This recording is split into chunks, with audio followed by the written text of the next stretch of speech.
What's up, Clean Cut Crew? Welcome back to another episode of Tower of God. Today we are doing episode 26.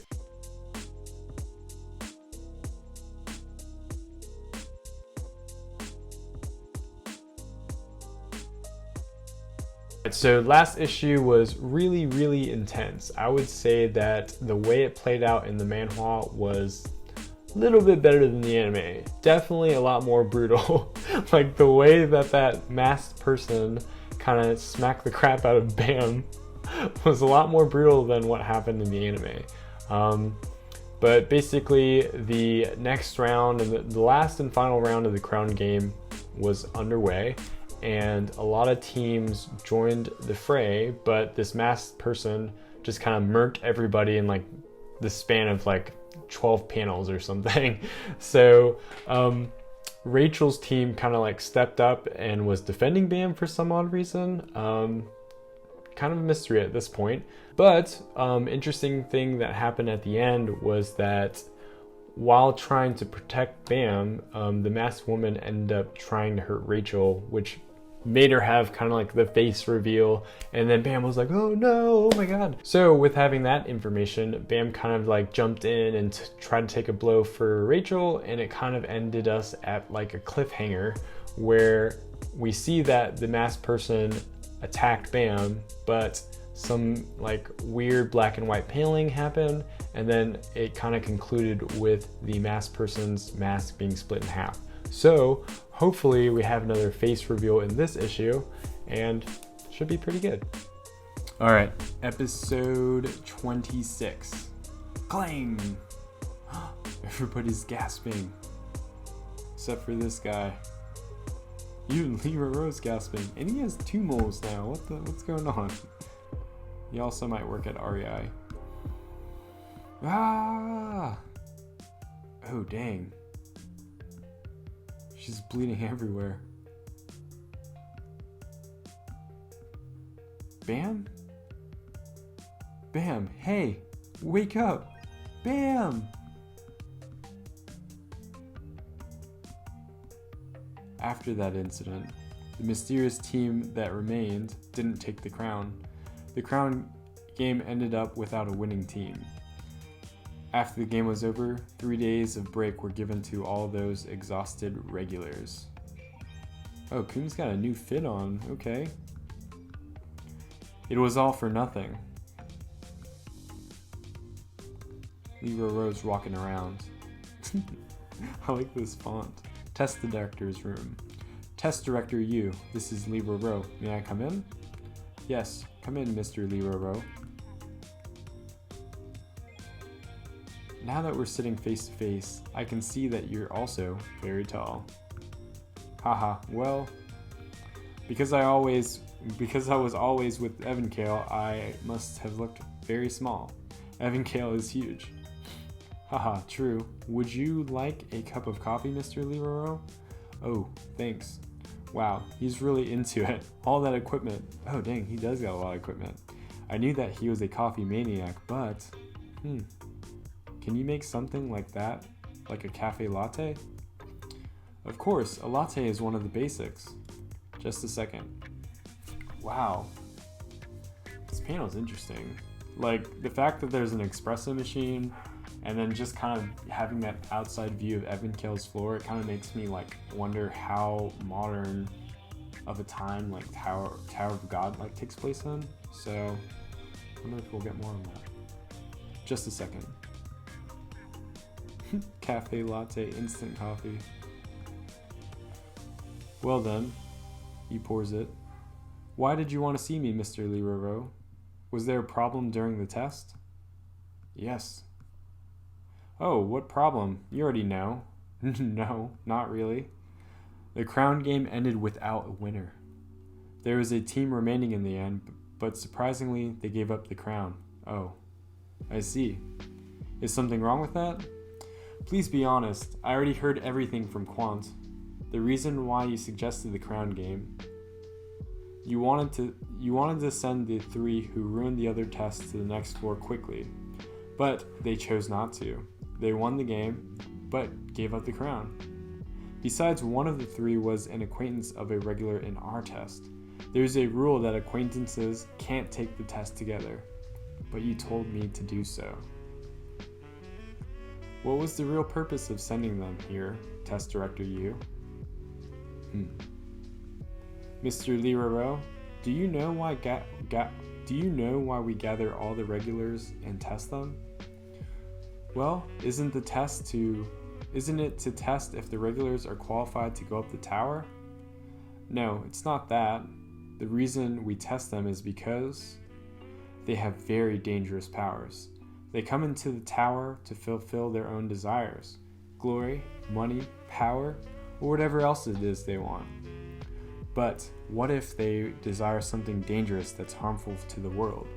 What if there is someone who dreams of the world's end? It could be disastrous. That's why we test them and separate the black sheep, the ones who threaten the tower. Do you get it? The test is not meant to find outstanding candidates. It's to find the black sheep, those who might pose a threat to the tower. I don't understand the intention behind your words, Mr. Leotard. Who do you think is the most dangerous among the regulars taking this test this time? Didn't he lose the crown game because of the person I sent you? Oh, he's trying to take out Bam. Thank you for the drink, Test Director Yu. See you later. Test Director Yu? Yes? Have you ever seen someone who's not from the 10 great families, who hasn't made a contract with an administrator, but can still freely manipulate the Shinsu? No, I haven't. That is beyond the rules of the tower. Oh, but I've heard of one. Eric Mazzino. He was an irregular. I see. Mr. Leotard is hard to handle, unlike that stupid Mr. Quant. I've never seen that.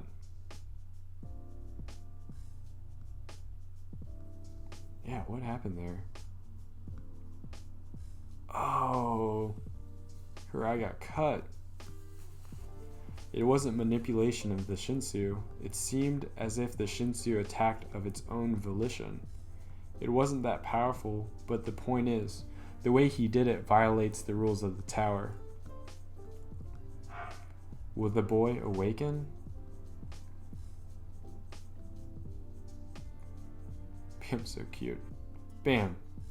2 days have passed since the crown game ended. He went unconscious and still hasn't woke up. If this continues, he might not be able to join the test tomorrow. Knock knock? May I come in? Yes, come in. It's Rachel. You are... Oh, hi! I'm Rachel. The end. Alright, so that was a little bit of a longer issue, so I think I'm just going to end with one today, but this was pretty interesting. I actually think there's like a lot to talk about.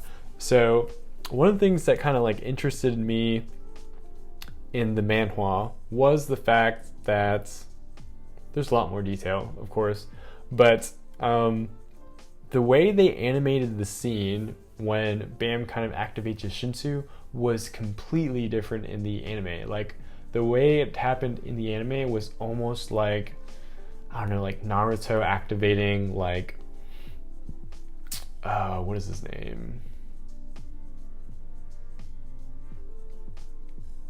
I can't think of it right now. I don't know why. Oh, Kurama Sage Mode. So it almost looked like he was activating like the demon fox inside of him, and then all the Shinsu came out. But in this, it kind of just seemed like there was like this force that was kind of seemed like wind that kind of broke her mask and ended up hurting her eye. I thought that was pretty interesting, and I also thought that it was really interesting when Quant and director Yoon, I think, were talking. They're talking about Shinsu users. Oh man.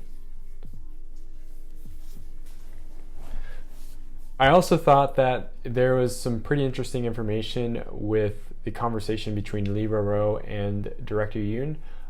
So when they were talking about activating Shinsu.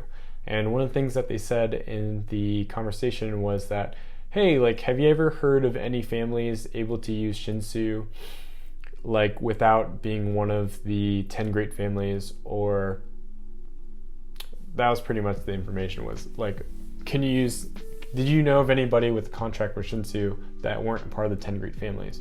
So obviously that kind of gives Lee Roro a little bit more information about who Bam is, and it's kind of all pointing to him being an irregular. But what I thought was interesting was that the characters that do use Shinsu, like, are they from great families? I know that Kun's family used to be a great family, but they kind of fell off the high horse. But does that mean Lar or the girl with the wand, like, are they from great families? Because they're actively using Shinsu. Be interesting if that kind of, I guess, aspect was explored a little bit. That's something like I'm particularly like invested in at the moment. But it was interesting that he said that. When they had this conversation, like, during the anime, it was a little bit confusing, but in the manhwa, it was pretty clear. Like, basically, Lee Roro was kind of like having a hunch and was like, hey, like, you know that people who know each other can't take the test together, so what were you trying to do? And Director Yoon was pretty much saying that, oh, the reason why we have tests for the tower is not because we want to see great candidates, but because we want to eliminate threats to the tower. So basically, Director Yoon kind of like acknowledges Bam's strength, which I think is kind of odd, because Bam, the only thing that kind of sets him off is the fact that he has the Black March in his hand, and kind of his conversations with Lee Roro, but he's never had like a real conversation with Director Yoon. I mean, Kun has had a conversation like that, but, you know, now that I think about it, like, I wonder, like, I think that Bam's the threat, but I wonder if Director Yoon thinks that Kun's the threat, because Director Yoon kind of, you know, he noticed that Kun had those people in his bag, and that he was kind of like just being kind of sketchy. So I wonder if he thinks of Kun as a threat, but my money is kind of like on him, Bam being the threat, but it could be a possibility that Kun is the threat that Director Yoon perceives. But it's a pretty interesting issue. I honestly like how in mangas and manhwas, like the smallest thing is like one person saying like literally like a sentence can make you think about like so many different things, you know? Like, literally the fact that he said that made me feel like, oh, like, is this person part of a great family? Is this person part of a great family? Now it's just got me thinking. So I'll probably think about that for a little bit until we kind of learn more information. But yeah, comment down below, let me know what you think, and I will see you guys in the next one.